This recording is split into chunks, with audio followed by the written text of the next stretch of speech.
Welcome back. We're talking with Sir Joe.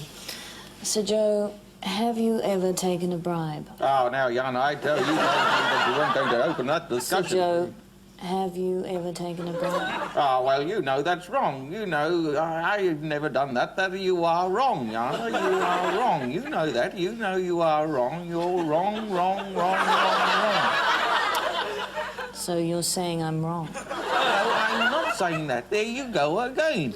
Well, how do you explain your relationship with Sir... Well, look, if you trying to say keep things in things like that, I will see you in another place. It's not a very pleasant place at all. It's an unpleasant place. What is that place? Oh, well, Jana, it's not a nice place. Make no mistake about that. It's not a nice place at all. Well, what do you mean? Well, it's a place. It's a horrible place. How would you like to be? Well, standing up to your chest with boiling bull ants crawling all over you, up and down your pretty face. Well, no, thank you very, very much indeed. So you're saying you'll do that to me? No, Jana, I am not saying that. You are putting my words into your mouth. Jana, you are wrong. You are speaking untruthfully. You are wrong. And I will see you in another place which is less pretty than this place, and your pretty face will be filled with bull ants if you keep that sort of thing up. What place would this be, Sir Joe? Oh, well, Jana, you know the place I am talking about. Of course you do. Yeah, and then you'll be smirking on the other side of the bull ants with your little tiny toes poking out with poisonous snakes running from all over the place. You used to be nice, Jana. You listeners, you watch. But I don't think that now. I don't think at all. You don't think? Well, there you go. I never said that. I'll tell you, I'll show you this place. That's sure I will show you, Jana. You'll show me a place? Yeah, there you go again.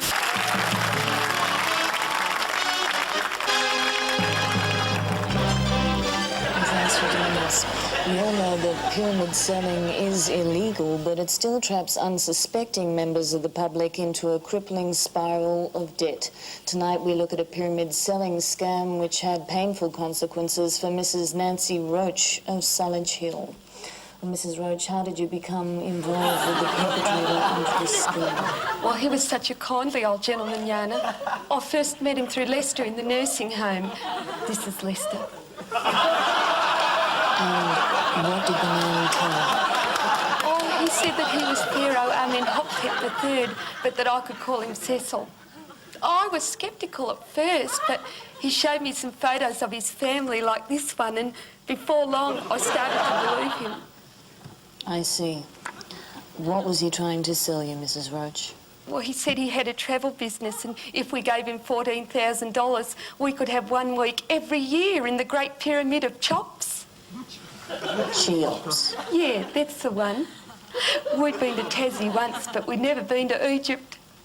I thought it was a marvellous opportunity. So he was offering you a timeshare in the Great Pyramid? That's right. He said it'd been in his family for generations. Didn't he, love? We'll be back with more after this break.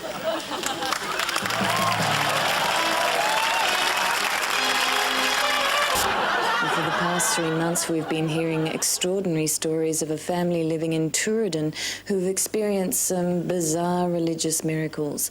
They claim no less than 28 miracles in a week, 29 if you count the miracle of the wallpapering in the bedroom and the ensuite as separate miracles. We decided to follow up the story. Lionel, are you there? Yes, Jana, we're here. Hello, Jana. This is no hoax, Jana. To be honest, we're as scared as the next person. The first real evidence of his glory manifested itself on the site now known as the Holy Barbecue. My son, Kelvin the Pure, the eldest son of mine, he just finished unblocking the septic and he just turned the was it before or after you turned the sausage? After he turned the sausage, and I kid you not, as sure as we stand here, Jana, one of them sausages started rising up off the griller. You mean a sausage levitated? That's the one. Bloody great big bratwurst. And it just rose up about 3 feet off the barbie and stayed there and hovered around for a bit. Remarkable. How do you explain that, Jana? It wouldn't have anything to do with your husband being a butcher or that this month is bratwurst month at his shop. No, I hadn't even thought of it. And try and explain the shroud. Yeah, how come the shroud? Yeah. A pair of flannel pyjamas. Yeah, how do you explain that? You bought them. Yeah, but how come there was a sausage inside them? Yeah, and how come that?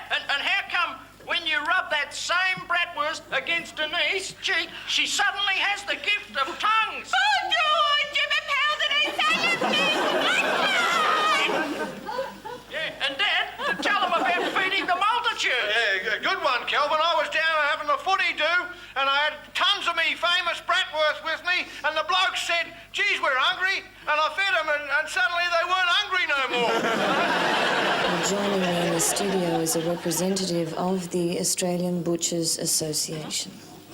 Jana, love, the ABFA is not stating categorically that the Son of God is not a bratwurst, but you've got to admit it's not unlikely. I mean, why would he choose to manifest himself as a poor quality sausage when, for instance, he could have come back as a lovely piece of juicy red rump steak going out at $8.99 at my meat market, you know? Jana, why wouldn't he come back Mr. as this, a beautiful live fillet steak, right? With more This is going after this. This is going out at $9.90 a kilo, and that's heavenly. I'll tell you what, you'll be in heaven. Look, I'll chuck in a couple of ham bones for your Rottweilers. I'll even chuck in a couple of Rottweilers for your ham bones. If you ever wondered where the next fashion influencers are going to emerge from, you might find the answer right here tonight. I have with me Mrs. A Fool of Western Victoria, who's on the brink of mounting an assault on the top fashion houses from Paris to New York, where she's developed a new fibre as controversial as it is unexpected. Dog hair for people to wear. That's right, Jana, and I'd like to say at this early point that it is in no way harmful or cruel to the bow wows themselves. In actual fact, they enjoy it. And when did you first get the idea that you may be able to use the dog's hair? We started about 4 months ago, yes. And this, of course, is a vest you've made that you have on? Yes, it is, Jana. It's a hard-wearing natural fibre. That one looks like it could be a Bitzer.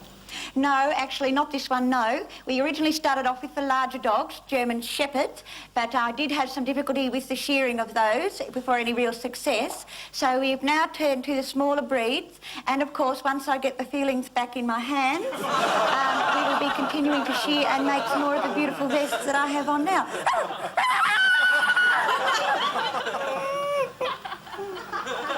We'll be back with more in just a moment.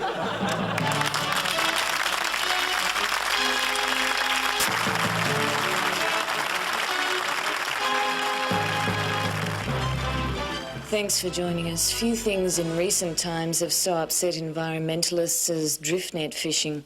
These death nets are literally walls of death, wiping out all life in their path. Organisations like Greenpeace have been lobbying to have the practice banned.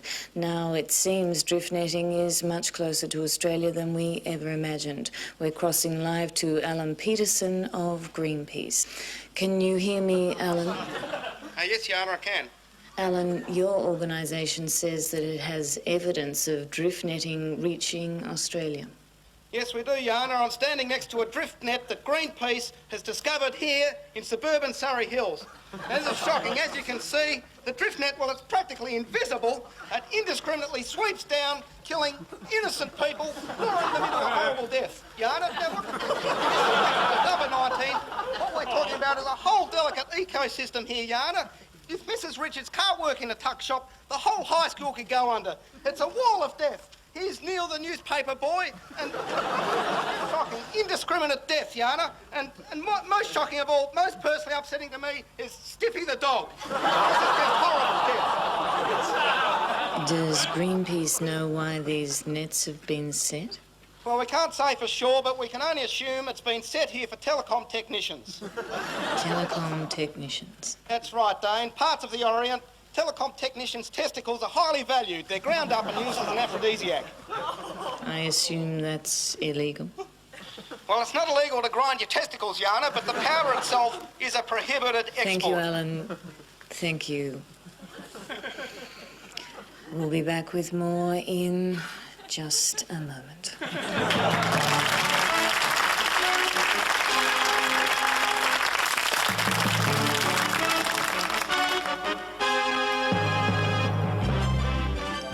Well, every week, hundreds of thousands of Australians eagerly await the fulfilment of their greatest dream to win the lottery. But does a lottery win guarantee happiness? I'm talking to a couple who would argue that it does not. Well, that's right, Jan. I mean, we're just simple people. We've never had much money, but we've always managed to get by. And then suddenly we had all this money, all at once, like it just went to our heads. I was like a man possessed. I just went into a frenzy. A spending frenzy, Yanni. Yeah, there was no stopping us. What kind of extravagances did you indulge in? Kitty litter.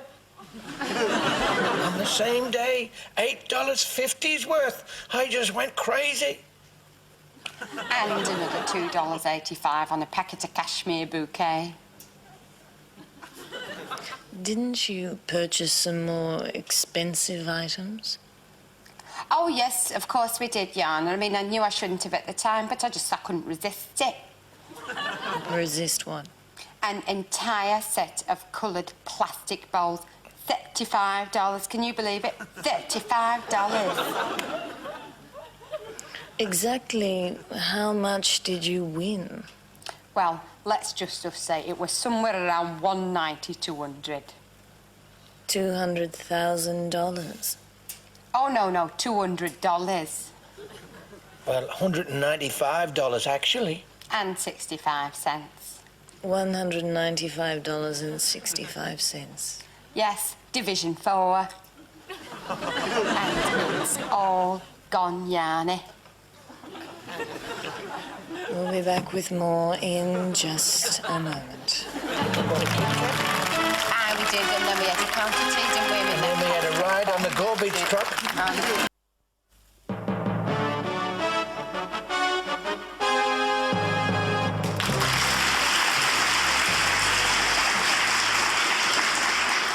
Well, hello and welcome to this special edition of A Current Affair. Tonight we're devoting the whole program to the vexing question of Australia and immigration.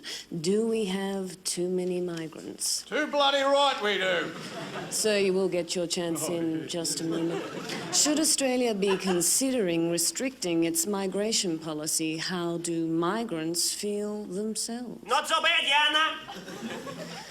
Well, I'd like to throw open this debate now, so, sir, would you like to take up your point? No. Except to say I've done a lot of work with migrants in the government and they were lazy and they don't work hard. And the migrants aren't much better either. They just sit around those villages all day eating bloody garlic, and you know what garlic does? All right, well, if we could just... It overheats the blood. That's why they have so many bloody kids. They eat that garlic during the day, and then they go to bed and they go bloody sex mad at night and sex, bloody... Thank you, Mr. I don't know what they're on about. I had sex once. It's not all it's cracked up to be, I can tell you. Bloody 30 seconds and it's over. Well, does anyone else here have a view on whether Australia's migrant population should be reduced? Yes, madam. Yes, Jana, I don't mind admitting I'd like to see the migrant population reduced. What sort of figures are you talking about? 7. The Drampong family, number 12. No, you know, Jana, I have never seen them put out their rubbish. My husband Barry says they eat it. And they eat their children too. Well, does anyone have an intelligent comment that they'd like to make?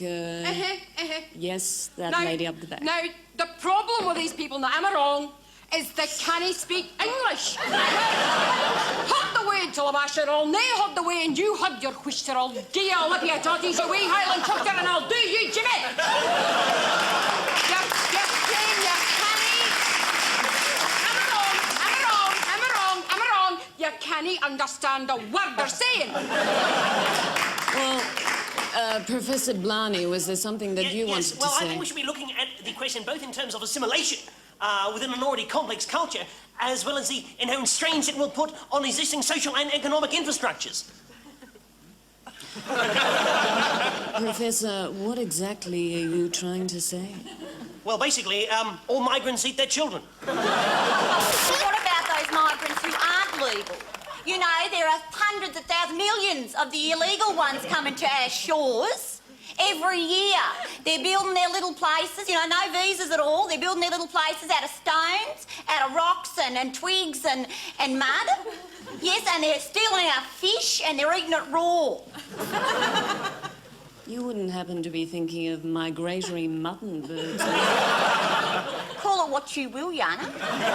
Well, is there anyone in the audience who is in favour of migration? Yes, I'd like to say that migrants have done a lot for the musical life of this country. I mean, I'm not a migrant myself or any nonsense like that, but I am well known for my sensitive interpretations of popular Italian folk melodies. When it's your eye like a big pizza pie, it's amore.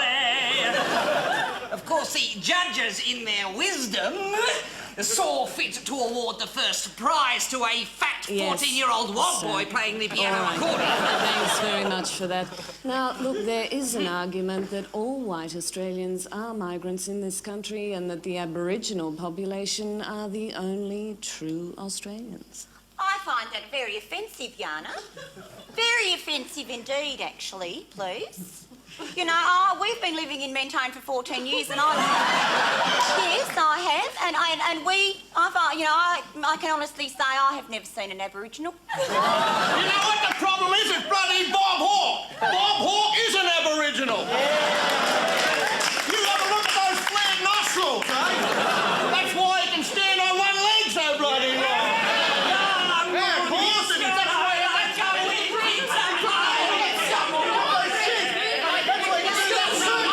We'll be back with more in just a moment.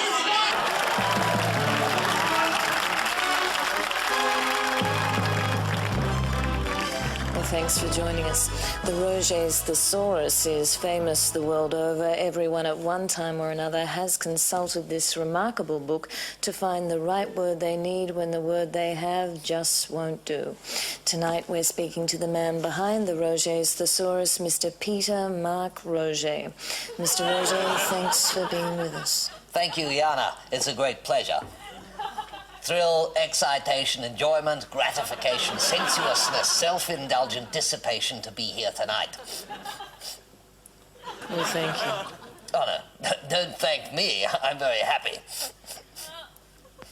Blissful, exuberant, ebullient, laughing, smiling inwardly, giggling, smirking, sharing a joke, having a warm inner feeling. Well, Mr. Roget, that's all we have time for. We'll be back in just a moment. Brief span, short time, flash in the pan, 9-day wonder, fleeting pride, jiffy back.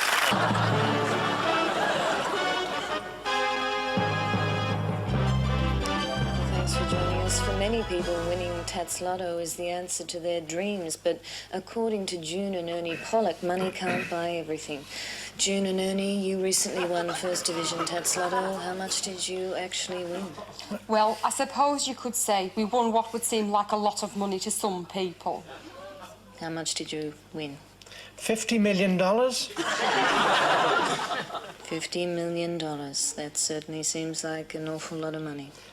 Yes, but it's not really, Jana. I mean, not nowadays. I mean, you can't buy much with $50 million nowadays. I mean, by the time we'd had the caravan redone, and then he had to have his mum and dad over to stay. Me dad just had a stroke, see, and... Yes, well, I can't be expected to pay for that now, can I? I mean, 6 weeks they were out here, Jana, and your dad never once got up and offered to make me a cup of tea. He just hung around in that bloody iron lung all day feeling sorry for himself, while your mum sat in my chair. Now, she knows that's my favourite chair that I like to watch telly in that. 6 weeks they were out here, Jana, and they never once offered to chip in for council rates. I mean, you'd think we were made of money the way they carried on. So what do you plan to do with your $50 million? Well, I thought we could use some of it to pay for our youngest to have an operation to restore his sight and not until you've done my kitchen, you're not. I've got my eye on some really classy faux marble contact down at Kmart, Jana. What about travel? Any plans to see the world? Well, I was thinking... No, you don't. Now, I've already told you, Annie, we simply can't afford it. You know, and besides, not with the world the way it is now with all those new Australians everywhere. So, you're not going to spend any money at all? Yeah, yes, we plan to invest it. In what? 50 million scratches, Jana. We will simply not be happy until we have won the $200 million jackpot, Jana. And don't you think your dad's getting a new iron lung out of that? I'll be back with more after the break. Just have a little... No, it would be a kindness to pull the plug on that man. I'm telling you, he won't. He's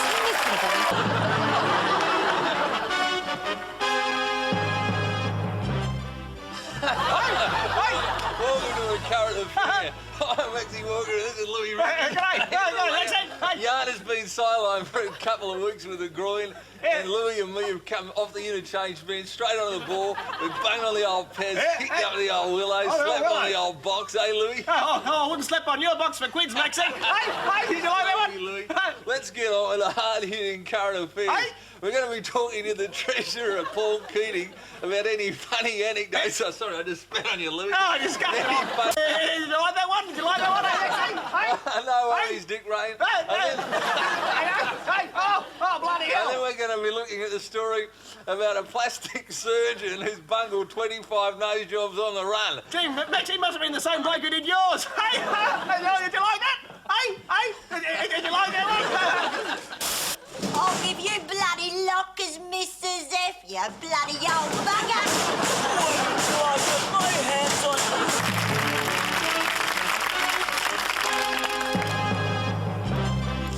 Well, joining me in the studio tonight is the former Premier of Victoria, John Kaine, who recently resigned after several months of party infighting. Mr. Kaine, welcome. No, Jana, it's always a pleasure, I think.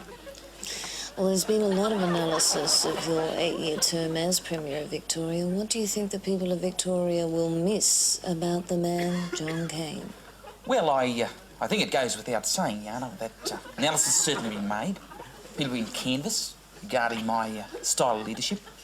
Comments have been made and will continue to be made. But over and above everything, I think the people of Victoria will miss the way I speak. Yeah, I've outlined that. I've covered that. I think I've given you a fair go on that one, Jana. But are you saying people will remember you for what you've said? Oh, not so much the content, Jana. I couldn't say the content, but the delivery, certainly. Your delivery? Yes, the way I speak. The hesitation, beginning, a tendency to, stress one word, another pause, and then swallow the rest. And this has been effective? Oh, yes, I want to be very clear on that. I think the people of Victoria, people here in the studio will agree. I want to be very effective in that particular area. Notice my pronunciation of the word area. I think the people of Victoria are particularly going to miss how I grouped 3 words into one. Can you give us an example? Well, people of Victoria.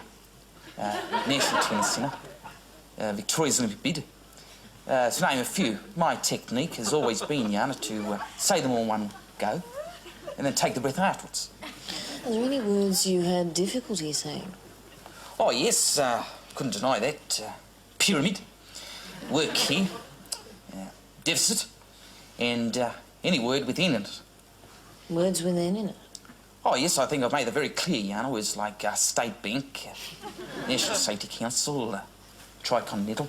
In fact, any word with an N in it, with the exception of Nancy. Well, what of your future plans? Have you received any offers from the private sector? Not from the private sector, no. I've always been a public sector man, stood by the public sector. And yes, I have had an offer from the public sector. With the Victorian government? No, not the Victorian government, the Greek government, as a matter of fact. The Athens City Council has asked me to help them with their bid for the Olympic Games. Mr. Kaine, thank you for joining us. Oh, it's always a pleasure, Jana. We'll be back with more. There's another one, always a pleasure. It's another 3 minutes. Go right through. Don't worry about that.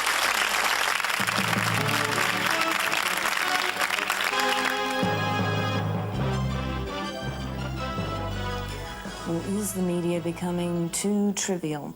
We in the media are constantly being accused of trivializing the news, of failing to go into serious issues in enough depth. Well, are we trivializing the news? Tonight's program is being completely devoted to that question. Joining me in the studio are some of the most influential commentators in the media today. Michelle O'Gratton, senior political correspondent. Paige Melbourne.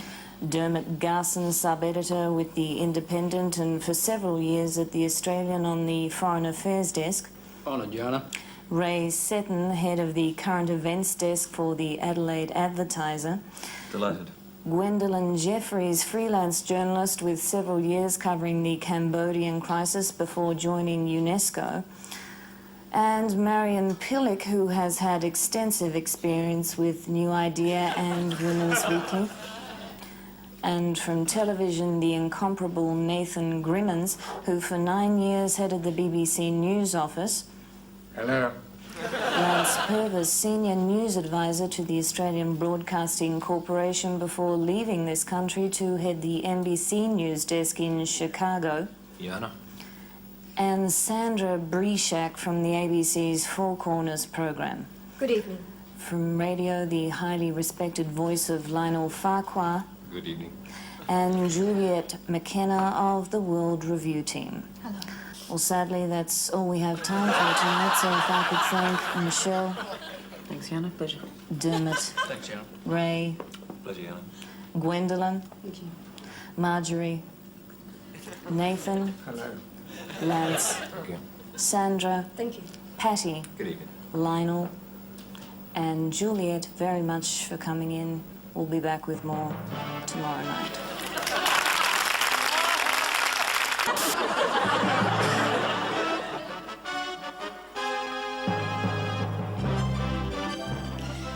The great Australian dream to own your own home. For many young couples, this dream has become an impossibility. But for the few who can afford the dream and think their troubles are over, well, often they've just begun. Mr. and Mrs. Plain, what happened? Well, we're ruined. The house needed a bit of work, some new plaster. And repainting. We had some money left over, so we thought we'd get a professional job done. So you contacted Mr. Daniels of Wood Duck Painting Services. He promised to repaint the entire house for $1,500. It sounded like a raw bargain, didn't it? Yeah. So what went wrong? Well, Mr. Daniels explained that they can only do the job properly if they took the house back to the factory. That was 3 weeks ago, Jana. We haven't seen him or the house since.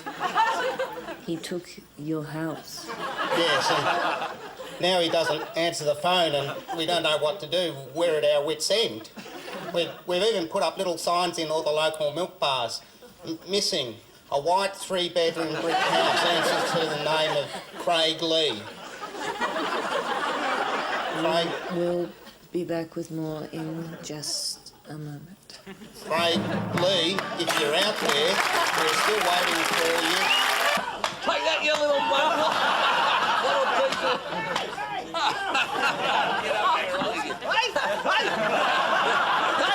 And welcome back to A Current Affair. Louis and me were just having a private little joke, eh? Yeah, he's bashing the shit out of me. Next up, we got a couple who were ripped off by a male who had a business. What, they bought some copies of your new book, did they? Hey, did you like that one? Hey, did you like that? He likes a bit of the other. Hey, I reckon he does. There's some people who trusted a bloke who just didn't deliver the goods. Hey, it's like old Greggy Norman. I reckon old Greggy Norman, the great white shark. I reckon these days, he's a great white jellyfish, eh? The great white jellyfish, that's what I'm going to call him now, Max. That's what I'll call him. I'm talking about some crooked joker who set up a lucrative business selling outmoded and outdated and ill-fitting clothing through the post, Louis. I wonder, because I wonder where you got your clobber from. That's what I wondered.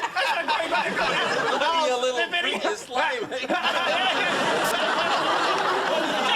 When did Jana come back? Oh, I don't know. I reckon she's out for the season. That's what I reckon. You should stay under the table when she comes back. You like that? I told you he likes a bit of the other. I'll stay under the table when she comes back. Hey, you disgusting creep, aren't you? Hey, you're Well, for years, Australia's farmers have relied upon a tiny island in the Pacific for the superphosphate to fertilise its vast acres. Now, 50 years on, there is almost none left. It has all been dug up, leaving Nauru without a source of income. Tonight I'm talking with the president of that little island. Thank you for coming in, sir. It's a pleasure, Jana. Well, what can you do? Well, as you know, my country is very, very worried the way things are going in Nauru, and we have to think of other ways to make a quid, as you say, in your delightful country. So we were thinking of developing tourism. Tourism? Well, yes, people seem to like to come to the South Pacific, and my country looks very different. Not so much like an island, more like the moon, so that will be our advertising motto. See the moon without leaving the planet. It's quite catchy, we think. Well, I see you've brought some of it in with you. No, that's not some of it, Jana. That's not some of it. Oh, no, no, no, no. That's all of it. This is all that's left after the mining. This is the entire island. This is my Nauru. It's very pretty this time of year, don't you think? The tourists will love it. Over here, we've got the airport, and over here we're thinking of putting a Club Med and a Hilton where you can just dive straight into the water. We'll be back with more in just a moment. You could come and stay with us here, I think, John. It's very nice, and you can dive in here.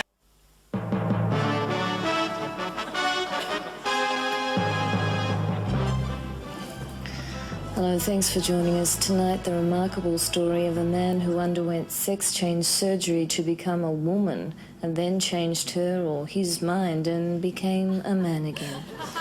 Rene Coot, what made you decide to become a woman in the first place? Well, Jana, I've always known I was a woman ever since I was a boy. So what made you change back into a man? Well, quite frankly, I couldn't handle the sexism at work.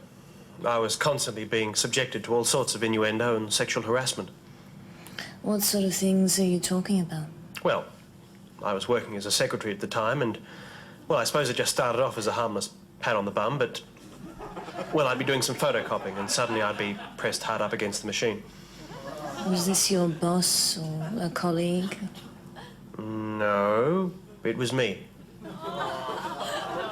You mean you were sexually harassing yourself? That's right, yeah. It got to the stage that every time I sat down to do dictation, I could sense I was perving at my legs. Or if I walked past a construction site at lunchtime, I'd give myself a wolf whistle and whistle obscenities like, show me my tits. I see. It obviously wasn't working out, combining my career with my private life, so I decided to split up with myself. I just hope that sometime in the future it'll work out and I can get back together again. We'll be back with more in just a moment.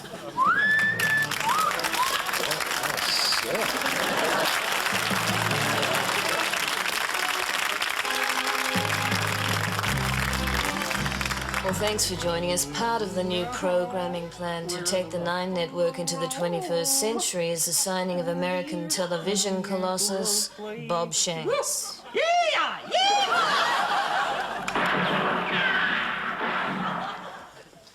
Well, Mr. Shanks, you had a very controversial period at Channel 10, introducing shows like Mike Walsh's Super Quiz, Family Double Dare and Public Eye. Would you consider that these shows were abysmal failures? Well, hell no, Jana. I don't rightly agree with that at all. I think some very strong elements there, but let's not rake over the past, okay? Yahoo-hoo-hoo! Will you be changing existing Nine Network shows? Jana, you don't mess with the winning team. Whoop!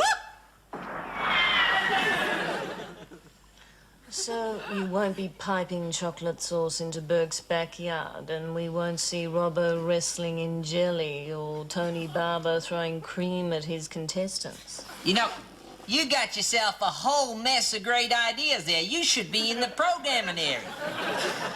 Mr. Shanks, you are keen, aren't you, to reassure viewers that you have no immediate plans to alter the current programming on the Nine Network? Steady as she goes, Jana. Whoop!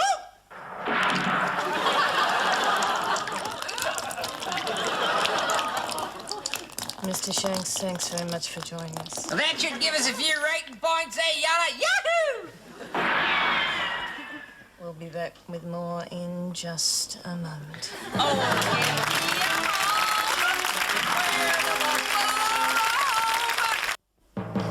Good evening and welcome to this special edition of The Current Affair.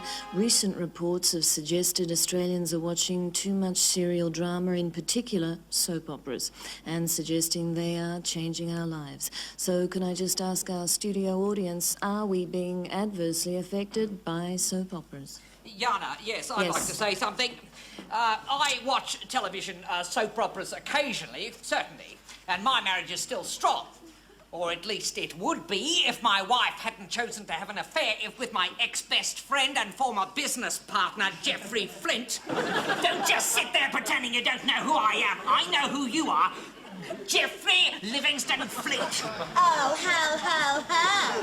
I suppose everything's so easy for you now with your new wife and your little tartan row 3. Yes, there you are.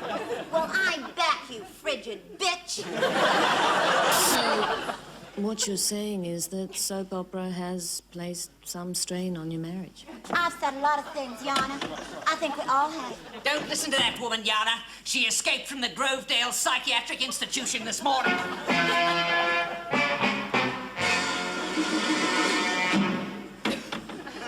I need more time, Jana. That's all I'm saying. You sure that's all you're saying? Only that I'm living a lie. Oh, God, Justin, how can I tell you? No. Don't say a thing. Because if there's one thing that being an astronaut taught me, it's that I love you, damn it!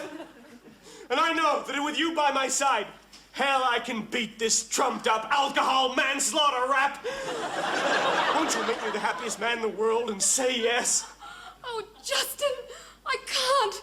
You see, I'm a man.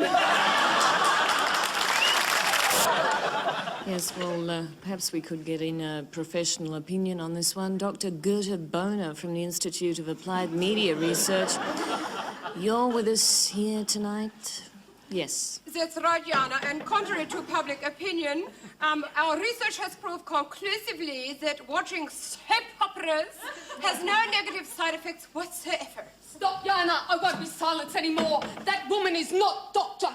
Goethe Boner. She is none other than Princess Alexandra of Moravia. That's right, you bastard! And how did you ever escape from that trunk at the bottom of the river? Well, this time, honey, there's no escaping! Because the people of Moravia want their revenge! Put that gun down, Alexandria! Ashley! Prince Ashley! Taken by wolves at birth from the Moravian palace and raised by gypsies in the forest surrounding Wanton Valley! I can't believe it's true! Oh, yes, it is, Alexandria. There's only one way to find out. The real Prince Ashley of Moravia had a birthmark on his left buttock. And he could sing the Moravian gypsy folk song. La la la la la la la la la funiculi funicula funiculi funicula.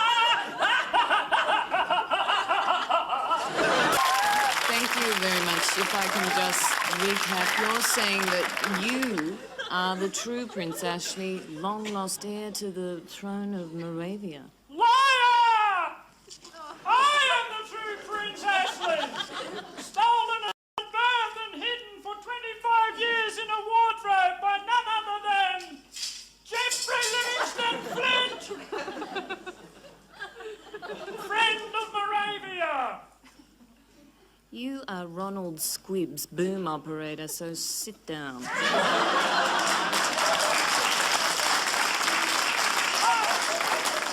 can prove my identity. La la la la. All right, everyone. Look, I'm sorry. I'm sorry to do this, but I'm afraid there is still some uncertainty about the true identity of Prince Ashley of Moravia. So I'll ask everyone in the audience to please stand up, drop your trousers, and sing the Royal Moravian Gypsy Folk Song.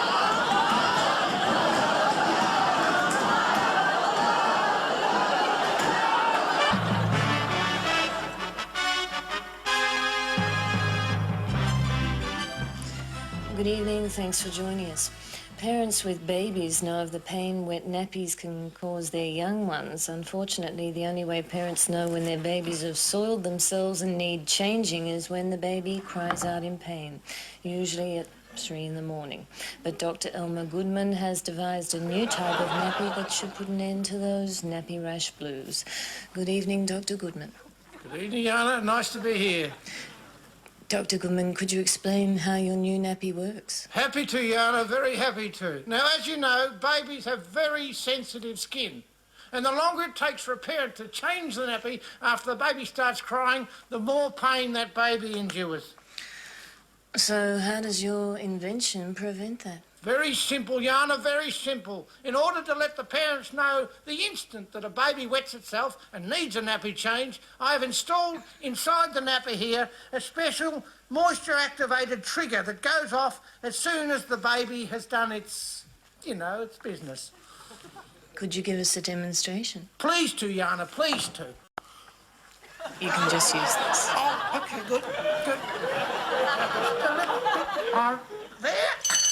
And another one there, and a bit more there. And how do you turn it off? Oh, not for 10 years, Jana. No, how do you turn it off? Oh, turn it off. Oh, haven't quite worked that out yet, Jana. As soon as I do, bring it back in again. Thank you, Dr. Goodman. No, I don't anymore. I gave it away. Thank you. Oh, thank you, Jana. We'll be back with more after this break. No, never go near the break. Welcome back. Well, calling all spies. If you think you've got what it takes to be a spy, then the Australian Security Intelligence Organisation, or ASIO, wants you. Australia needs more spies, and in the studio tonight we have Mr. Frank Pseudonym from ASIO to talk about ASIO's multi-million-dollar media campaign to recruit new agents to its ranks.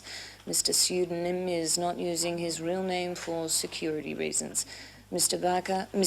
Pseudonym, thanks for your time. Well, what qualities are you looking for in a good ASIO agent? I'm afraid that's classified information, Jana. Well, what sort of experience should applicants have? I think you'll find that's classified as well. How does someone go about applying? That's also classified. Do you have an address they can write to? Certainly not. A phone number? No. Well, very broadly speaking, then, what sort of work would an agent be involved in? I'd prefer not to comment on that, thank you. Mr. Pseudonym, does this recruiting drive for new agents signify that numbers at ASIO are down? I'd love to tell you, Jana, but I'll refrain from disseminating that information in the interests of national security. What does that mean? It's classified. What about pay and working conditions at ASIO? I understand you offer a very attractive package to your staff.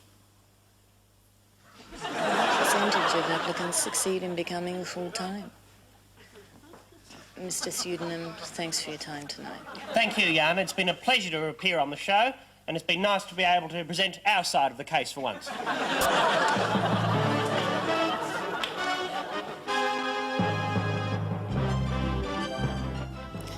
Well, thanks for joining us. Mount Everest, the king or queen of all mountains, arguably the most feared place on Earth.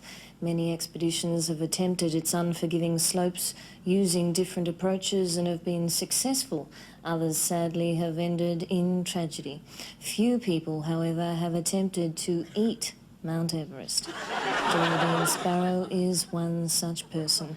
We now cross to her in training for this extraordinary attempt. What are you doing now, Geraldine? Well, yeah, I've just seen the top 20 stories of this building and most of the fittings. I should point out, though, that people shouldn't attempt to do this on their own homes, although some of your smaller units make a very tasty snack. Well, I notice also beside you there appears to be the remnants of a motorcycle. The Yamaha, yes. Oh, that's a dietary. That's a dietary thing. Is there anything you won't eat? Well, I won't eat industrial smelters of any kind. Is this for environmental reasons? No, wind. Something shocking, Jana. And I won't eat major roadways. You never know who's been using them. Excuse me, Jana. A bit of brake cable caught in my teeth. Have you ever eaten a mountain before? Well, several hills and Mount Carden. I don't know of any in Mount Tarden. Well, you wouldn't know. I ate that a long time ago, yeah? Miss Geraldine Sparrow, thank you very much. We'll be back with more in just a moment.